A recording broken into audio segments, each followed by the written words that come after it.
Bonjour. On va se plonger aujourd'hui dans une période absolument charnière de l'Antiquité.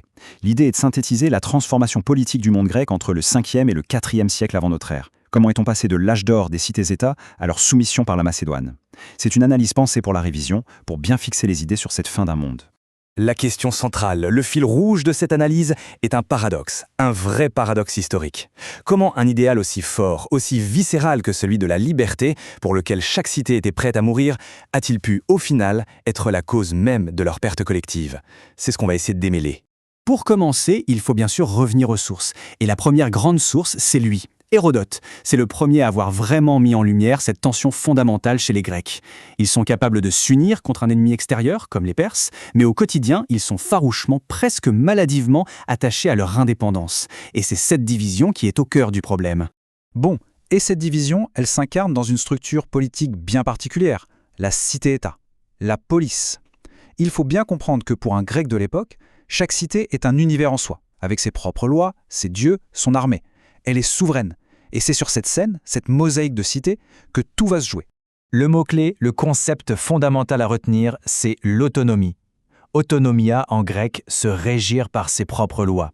Mais c'est un concept à double tranchant. D'un côté, il y a cette volonté absolue d'être son propre maître. De l'autre, la dure réalité géopolitique. Une cité seule est une proie facile. C'est un dilemme permanent.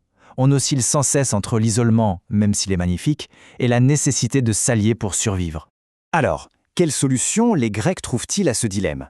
Les ligues, c'est-à-dire des alliances militaires placées sous le commandement, sous l'hégémonie d'une cité plus puissante.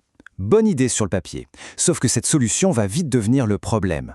Le monde grec va se structurer en deux grands blocs antagonistes, la guerre froide de l'Antiquité si on veut. Et ces deux blocs, on les voit très bien ici. D'un côté, on a Sparte et sa ligue du Péloponnèse, une puissance terrestre, un réseau d'alliances plutôt défensive, au moins au début. De l'autre, la puissance maritime, Athènes. Sa ligue, la ligue de Délos, qui était à l'origine une alliance pour repousser les Perses, va se transformer en un véritable empire. Les alliés deviennent des sujets, le tribut devient un impôt. Deux visions du monde, deux systèmes d'alliance, l'affrontement était juste inévitable. Et au final, ce système d'hégémonie rivale va être un échec cuisant. Loin d'apporter la stabilité, il va institutionnaliser la guerre. La Grèce va s'enfermer dans un cycle de conflits internes, de guerres fratricides, qui va l'épuiser pendant près d'un siècle. Quand on regarde la chronologie, c'est un véritable tourbillon. 404, Athènes est écrasée à la fin de la guerre du Péloponnèse. S'ensuit une période de chaos où Sparte, puis Thèbes, tentent d'imposer leur hégémonie. Le désordre est tel qu'en 386, c'est carrément le roi de Perse qui vient siffler la fin de la récréation et imposer sa paix. Humiliation suprême. 10 ans plus tard, Athènes retente le coup avec une nouvelle ligue en promettant d'être plus juste. Mais la confiance est brisée. C'est un engrenage sans fin. Le bilan de tout ça, il est tragique. Ce siècle de guerres intestines a laissé le monde grec exsangue, épuisé militairement, ruiné financièrement et surtout complètement fragmenté politiquement. Un vide de pouvoir s'est créé. Et comme toujours en politique, un vide de pouvoir ne reste jamais vide très longtemps. Et la nouvelle force qui va remplir ce vide, elle vient du nord, de Macédoine. Vers 360 avant Jésus-Christ, un homme monte sur un trône qui est alors au bord de l'effondrement. Son nom, Philippe II. Et cet homme, il a une vision. Il regarde le chaos grec au sud et il y voit une opportunité. Alors, comment les Grecs perçoivent-ils ce Philippe? Eh bien, si on lit les discours de l'orateur athénien Démosthène, le portrait est, à charge. Pour lui, Philippe n'est qu'un barbare, à peine grec, une brute alcoolique. C'est la propagande de guerre classique, le portrait de l'ennemi tel que le dessinent ceux qui vont perdre. Sauf que l'analyse historique moderne a complètement dépoussiéré cette image. Le Philippe II qui en ressort est un tout autre personnage. Un politicien redoutable, un diplomate hors pair, un stratège militaire de génie. Et surtout, il est profondément intégré à la culture grecque. N'oublions pas que les rois de Macédoine étaient admis aux Jeux Olympiques, un privilège réservé aux seuls Hellènes. On est bien loin de la caricature. Forcément, cette montée en puissance de la Macédoine et la résistance des vieilles cités grecques, ça ne pouvait se terminer que par une confrontation directe, une bataille décisive, le moment où tout bascule.